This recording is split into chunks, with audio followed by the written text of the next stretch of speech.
এতিয়া ছিংগাপুৰত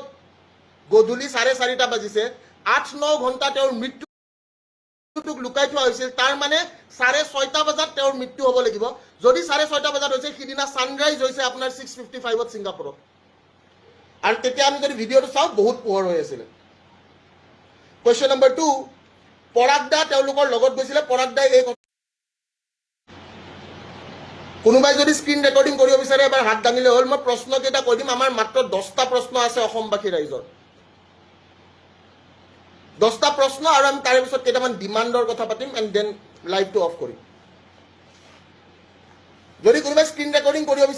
বিচাৰে মোৰ প্ৰথমটো প্ৰশ্ন যদি অসমত 2টা বজাত নিউজ বাজিছে তেতিয়া ছিংগাপুৰত গধূলি 4:30 বাজিছে 8-9 ঘণ্টা তেওঁৰ মৃত্যুটোক লুকাই থোৱা হৈছিল তাৰ মানে 6:30 বজাত তেওঁৰ মৃত্যু হ'ব লাগিব যদি 6:30 বজাত হৈছে সিদিনা সানৰাইজ হৈছে আপোনাৰ 6:55 ত ছিংগাপুৰত আৰু তেতিয়া আমি যদি ভিডিঅ'টো চাওঁ বহুত পোহৰ হৈ আছিল কোৱেশ্চন নম্বৰ 2 পৰাগদা তেওঁলোকৰ লগত গৈছিলে পৰাগদাই এই কথাষাৰ তেওঁ ফেচবুকত লিখিছে যে মিছা কথা কৈ লাভ নাই নম্বৰ 3